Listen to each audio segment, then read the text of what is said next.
videos. React to my videos on your Twitch stream, your whatever stream, clip my videos, put it on TikTok. I don't care. Just make sure you get views.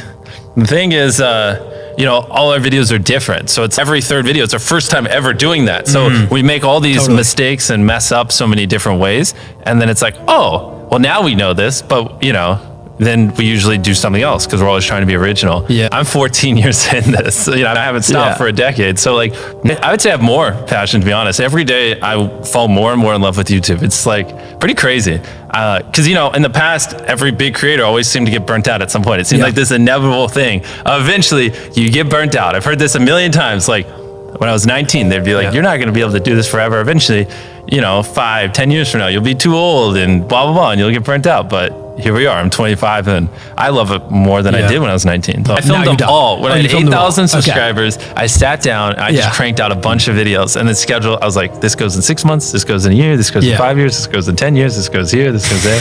I just cranked them out. So Jaime in 10 years goes up, which is a video I filmed when I had 8,000 subscribers. That's crazy. I think I was like 17. Just like failed a history test and studying for my next one, but I hate studying. So I just like, I was acting like I was studying when my mom walked in, and I just whipped out my phone. I was like, all right, this video is going to go public in 10 years. I was like, you're either homeless or you're doing YouTube full time. And I hope it's the latter. Here's the thing. I have a little bit of like warped perception. To me, in my head, it's like my initial reaction is like, oh, of course. I always thought, you know, I reinvest all the money. I'm going to get this big blah, blah, blah. But then sometimes I put like, I really, really think hard and I have to like watch old content to get deja vu. And I'm like, oh no. Back then, like 1 million subscribers would have been everything. I was like, that would have been the pinnacle. Because I warped, like the future and the past is warped. Like to me, like when I hit 100 million subscribers, like in my head, I had already had 100 million subscribers. Like, well, a lot of people now when they like think of YouTube, they associate MrBeast a little bit. Like I love you guys. You guys gave me everything. Like, so I'm very grateful. I love my fans. So don't warp. Like to me, like when I hit 100 million subscribers, like in my head, I had already had 100 million subscribers for like 5 years. Because I was just like, that makes sense. I had envisioned it so much that it was already reality. And then now here we are with like 400 million followers across everything. And like, you know, I don't know, probably last month we gained like 20, 30 million alone. So it's like, it's still growing massively and it just gets even crazier. How do you go viral consistently? Most viewed YouTube video, non-music, and YouTube history in 24 hours. So the most viewed video in 24 hours is when Will Smith slapped Chris Rock. I think that got 48.2 million views in a 24-hour period. Before that, it was our Squid Game video, but now our Squid Game video is number 2. Then we just uploaded a video that beat Squid Games, but barely lost by like 500K views to the Chris Rock video. This is like a crazy sentence, but the only way my next video that I upload is a actual 1 out of 10 is if it is the most viewed video in YouTube history in a 24-hour period, because my last video was the second most viewed video in YouTube history in a 24-hour period. And right now, it's really 3 things that my entire world revolves around. I work out every day, I work on main channel videos, and I work on festivals. It's just those 3 things. I just do that every day. So laser focused on the channel, and I just like realized one day, I was like, I have not been working out or like taking care of myself or anything. And then I called Eric and I was like, this is a problem. Like, let's do this. And he felt kind of the same way. Although I was really fat. He was just like, whatever, a little chubby.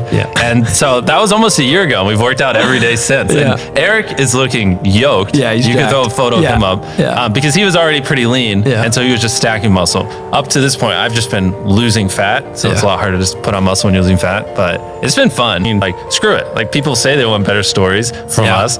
Let's do it. And so it's like, let's slow it down. Let's build some characters. That's what people say they want. I come to realize like not every video is the same, which is obvious. It is like just figuring out what kind of story applies to what kind of content you're making is a lot harder than it sounds. And in hindsight, it's always like obvious, but like you have to make big decisions. And these are multi-million-dollar videos that are filmed over the course of weeks that we set up for months. And it's like all these like million decisions lead to this final video, and to protect the story throughout all of it is like very hard. But that's one of my priorities for this year.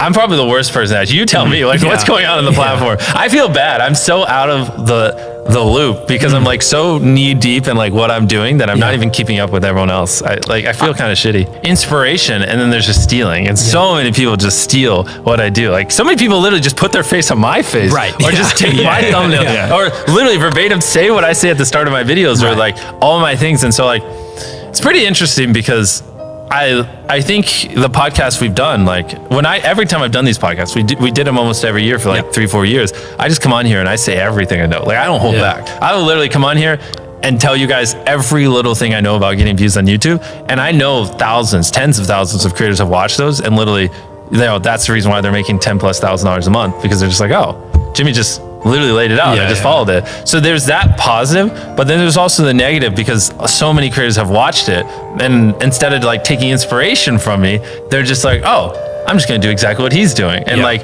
it's pretty brutal. You know, it's been 6 months working on a project and millions of dollars and all this time and effort and brain power. And then after I upload 2 weeks later, someone will just do the exact same video, say the exact same words with the exact same thumbnail. And it's like, they didn't have to do any of that, you know, but yeah, I don't know. I almost wish it was one of those things where people would self-police it more and just be like, no, like, like it's okay to draw inspiration from me, but just don't do what I do to a T. Because you know, but I'm never gonna like call out and trash on people that do, because I'm not 100% original. Like it's not like $1 versus blank. I'm the first person to do it. But I just, you know, saw that format and I was just like, how can I do that 100 times better? Right. How can I put 100 times more creativity into it? How can I level up the editing by 100 times? How can I spend blah, blah, blah. And that's always my mindset. How can I, like, if I get inspired by something, how can I do that but 100 times better and make it my own? Whereas a lot of people are just like, oh, MrBeast did that, I'm just gonna do it. What I like to do is, if I see something going viral across like multiple, you know, formats all across YouTube, then it's like, okay,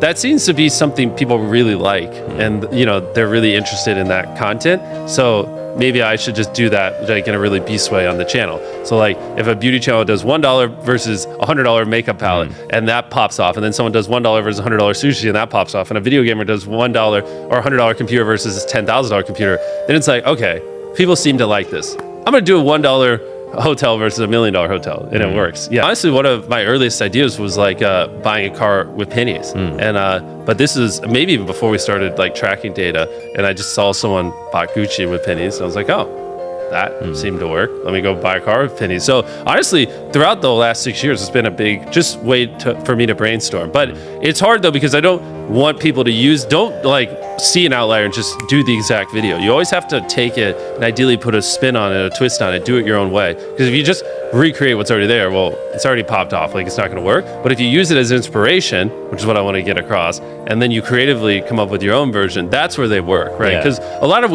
almost everything we've done has never been done before. But yes, for the ideas, this is just one of many ways to get like inspired to come up with. Ryan and I could, like, I will go visit hotel rooms, $1 versus, Ryan will go visit scary Airbnbs, and it doesn't feel the same, right? That's like, and that's the thing, like Ryan has his own voice, he's quirky, and he's just like, you know, let scenes breathe more and blah blah, and that's like Ryan's style. And then our style is like a little bit quicker and just show you cool things and spending more money and, you know, making it epic. And so yeah, that's not that he's copying us, but in general, that would be like doing it with taste. And then the copy and paste is, you know, there are tons of other people who after our hotel video just went, literally sometimes hit the same hotels, same thing, use my same text on screen, speak like me, act like me, use my cuts, use the same timing, pacing. And it's like, be more like Ryan, invent your own style. We need more people like that. We need less people that just look at Ryan, look at me and other big creators and just, you know, literally copy and paste. Like, if people wanted to watch my style videos, they'll just watch my video. We don't need someone else doing my videos with lower budget and less effort. It's like, we need people doing their own version of it with their own unique spin and taste. If we took your brain right now and put it into a guy with no money and no subscribers, so you can't give away money, you can't make $1 million giveaway video, how long would it take you to get to 1 million subscribers? Probably 3 months, maybe 4. From zero, easily 3 or 4 months. Like, I hate when people are like, well, the video only does well because you're popular. We can go into new languages with people who have never heard of me and still get giant 10 million view videos just because the videos are good. On my main channel, 1% of my views are from Mexico. These are people who literally have never even heard of me before, and these videos are still going super viral. Not because they know who I am, it's just because the videos are good. They just are. They're interesting, they have good retention, they have good pacing. You can't find them anywhere else. The next MrBeast is not going to make videos like you. No. And I believe that. I think that's not going to happen. No, you're never, no one's ever going to do what I do better than me. Like, it's just not, it's not even humanly possible. Like, I reinvest every penny I make. Yeah. I work every hour I'm awake. I devote every atom in my brain to solving this. I hire the best people on the planet. I've been doing this for 14 years, and I think in decades, not years. So I'm going to be doing this for another 20, 30 years, not 2 or 3. So no, the next me isn't going to be me because no one's going to do what I do better than me. It's not possible. If I thought someone was doing better than me, I'd just start sleeping less so I could work even more. Like I'd figure it out. I don't give a fuck. I'm all in. I'm crazy. Like people shouldn't be me. I don't have a life. I don't have work-life balance. My personality, my soul, my being is making the best videos possible, entertaining my fans as best as I can. Like that is what exists on this planet, and I don't recommend it. You know what I mean? Like you should have work-life balance. You should not devote your entire life to this one thing. Like go have fun. Like, you know, I'm miserable a lot of times. I have a mental breakdown every other week because I push myself so hard. Like I don't recommend it. Like I don't have any fear of falling off or I don't have much fears at all. It's like I'm just so laser focused on like, here's what I got to do. I've got clarity beyond, I have clarity on clarity on clarity of what I want to do. It is like, I want to wake up and I want to figure out how I make the best videos possible. That is it. And it's like so clear. I don't have to like wonder like, oh, should I be doing this or should I be doing that? Or like, you know, it's like, as long as that's all I obsess over every day, no one's ever going to do what I do better than me. And people are going to continue watching it. Like if I'm spending 100 times more than everyone else, I'm being 100 times more creative. I'm putting 100 times more effort in, and I'm hiring the best people in the world, and I'm doing blank and I'm doing blank. Then like people are going to show up. And so I don't have a fear of falling off. I don't have a fear of anything. I just wake up and I'm obsessed over this one thing of my entire soul, and it's great. And like, like I said, like right now I'm in a rut where I don't even watch YouTube. Like I have no idea what everyone else is doing. I don't care. I'm just doing my thing, and I'm trying to go as hard as I can and make it as good as possible. 50 million view video. What is the difference in the way you think about those two things? You need something original. You need a really strong opinion, probably. Like you need to say like what you're saying is like, I like bananas, and what you need is bananas are the best goddamn food on the planet. Like that's the type of opinion you need. Like you need something like how to get 100 million views on YouTube, or not even that. That's not strong enough. You need something that makes people go, what the, you know, and like click, you know what I mean? But that's hyper specific to you. But you see what I'm saying? It needs to be extreme. It needs to be like how to go viral. That's not going to cause someone to go, damn, if I don't click that, I'm not going to be able to sleep at night. You need something that legit will have people be like, did he say in that video? I need to know. These videos had 70% retention despite being dubbed. They had really good thumbnails and they were just interesting. Even though it's a completely different language on a brand new channel with no promotion, they still went super viral. You film a video, what is the thumbnail, what is the video, and then what's the first 5 seconds, and then what's the first 30 seconds, you know. By the first 5 seconds is like goes with the thumbnail. The thumbnail is irrelevant. I have to like visually convince you to click on the video. We go so hardcore. Yeah, before it was important because you had to convince people to watch. Yeah. Now you have to convince people to click and watch at the same time. Well, short form is like an interesting thing because like never before in history have you been able to make a piece of content that goes viral on Facebook, goes viral on Instagram.